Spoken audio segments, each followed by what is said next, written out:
আজ লোকসভায় পেশ হবে এক দেশ এক ভোট বিল। বেলা 12টায় কেন্দ্রীয় আইনমন্ত্রী তিনি পেশ করবেন, অর্থাৎ ঠিক আর কিছুক্ষণ পরেই এই বিল পেশ হতে চলেছে লোকসভায়, এক দেশ এক ভোট বিল। এরপর এই বিল সংসদীয় কমিটিতে পাঠানোর সম্ভাবনা। ইতিমধ্যেই বিজেপি দলগতভাবে হুইপ জারি করেছে, দলীয় সাংসদদের সংসদে উপস্থিত থাকার জন্য হুইপ জারি করেছে তৃণমূল কংগ্রেসও। এক দেশ এক ভোট সংক্রান্ত বিল আজ পেশ হবে লোকসভায়, পেশ করবেন কেন্দ্রীয় আইনমন্ত্রী অর্জুন রাম মেঘওয়াল।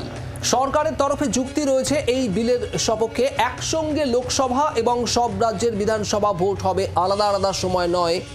ঘন ঘন নির্বাচন প্রক্রিয়া, বছরভর নির্বাচন প্রক্রিয়া কোথাও না কোথাও তা আর থাকবে না, সরকারের যুক্তি এমনটাই। আর ভোট করাতে বিপুল যে খরচ হয় সেই খরচের বহর কমবে।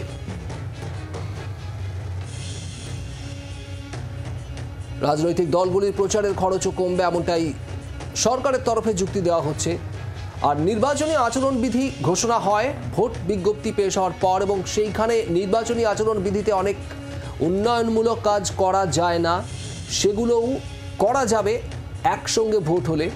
যদিও বিরোধীদের তরফ থেকে আপত্তি জানানো হচ্ছে, সংসদীয় ভাবনার পরিপন্থী, যুক্তরাষ্ট্রীয় কাঠামোয় আঘাত হানবে এমনটাও বলা হচ্ছে। মাঝপথে সরকারের পতন হলে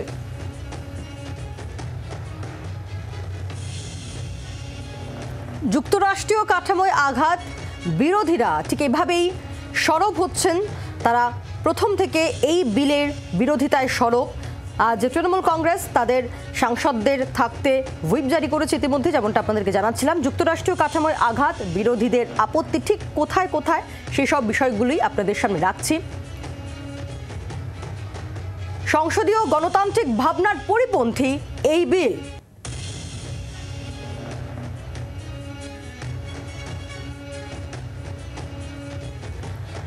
মাঝপথে সরকারের পতন হলে মেয়াদের বাকি সময় রাজ্যে রাষ্ট্রপতি শাসনের সম্ভাবনা, অর্থাৎ ঘুরপথে রাজ্যের ক্ষমতা কেন্দ্র নিজের হাতে রাখতে চাইছে, এমনটাই দাবি বিরোধীদের।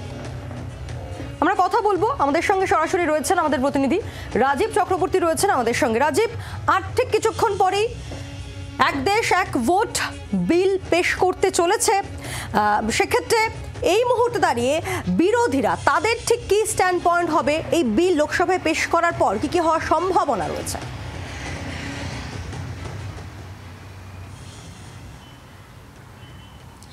দেখো, বিল পেশ করারও একটি পদ্ধতি রয়েছে। বিলটি লোকসভায় পেশ করতে গেলেও সেটার একটা অনুমতি নিতে হয়, এবং সেক্ষেত্রেও বিরোধীরা চাইলে ভোটাভুটি করতে পারেন। এক্ষেত্রে বিরোধীরা তারা কিন্তু একেবারে সম্মিলিতভাবে এই বিল পেশের বিরোধিতা করবে, এবং বিল পেশের বিরোধিতা করলেও তা ধোপে টিকবে কিনা সেটি একটি বিষয়। তার কারণ ইতিমধ্যেই এনডিএ শিবিরের হাতে সংখ্যাগরিষ্ঠতা রয়েছে। যেহেতু এনডিএ শিবিরের হাতে সংখ্যাগরিষ্ঠতা রয়েছে, তারা বিল পেশ করতে পারে। এই বিল পেশের বিরোধিতা করা হবে, এবং এই বিল পেশ হওয়ার পরে সেটি সংসদীয় কমিটির কাছে যাবে, এমনটাই সূত্র মারফত খবর আসছে। কারণ সরকার আপাতত বিলটিকে সংসদীয় কমিটির কাছে পাঠিয়ে রাখছে। একটি নির্দিষ্ট সময়ের পরে বিলের খুঁটিনাটি, বিলের ভালো মন্দ, কিছু পরামর্শ যদি থাকে, কিছু যোগ করার থাকে, কিছু বিয়োগ করার থাকে, সেই পরামর্শ সব দলের সাংসদদের নিয়ে সেই কমিটি তারা জানাবে সংসদকে। তার পরবর্তীতে বিলটি পাস হবে। এই বিল, অর্থাৎ যেটি এক দেশ এক নির্বাচন বিল, সেটির আসলে নাম হচ্ছে 129তম সংবিধান সংশোধনী বিল। এই বিল পাস হলে আইন হবে এক দেশ এক নির্বাচন, এবং সেই আইন বলবৎ হওয়ার ক্ষেত্রে 2029-এ যখন নতুন সরকার হবে, যদি ধরে নেওয়া যায় মাঝখানে সরকার ভাঙছে না, তাহলে 2029-এ যখন নতুন সংসদ গঠন হবে, তখন রাষ্ট্রপতি একটি বিজ্ঞপ্তি জারি করে এই বিল বা এই আইন তা কার্যকর করবেন। আর সঙ্গে সঙ্গে সংসদের মেয়াদ হবে 5 বছর, তার সঙ্গে সমস্ত বিধানসভার মেয়াদ হবে 5 বছর সেই দিন থেকে। এবার সেক্ষেত্রে দেখা যাবে যে যদি কোনো বিধানসভার মাঝপথে বিধানসভা ভেঙে গেল, তাহলে সেক্ষেত্রে কিন্তু সেই বিধানসভাটির যে রাজ্যটি শাসন করা, সরকার চালানো, সেটি কিন্তু কার্যত কেন্দ্রীয় সরকার চালাবে, রাষ্ট্রপতি শাসন সেখানে জারি হবে। তার কারণ নির্বাচন হবে একেবারে লোকসভার সঙ্গে।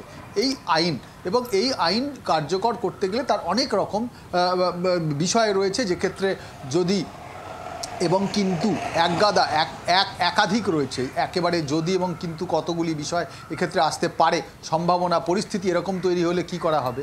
যার মধ্যে একটি বিষয় রয়েছে যে যদি কেন্দ্রীয় সরকার অর্থাৎ যে সংসদ সেটি যদি ভেঙে যায় মাঝপথে 5 বছর না চলে তখন কি হবে? সেক্ষেত্রে বলা রয়েছে যে নির্বাচন কমিশন সেক্ষেত্রে মিড টার্ম ইলেকশন করাতে পারবে, অর্থাৎ মাঝপথেই নির্বাচন করাতে পারবে লোকসভার। কোনো বিধানসভা ভেঙে গেলে যেমনটা বললাম সেগুলো থাকবে, এই আইনে সেগুলি রয়েছে।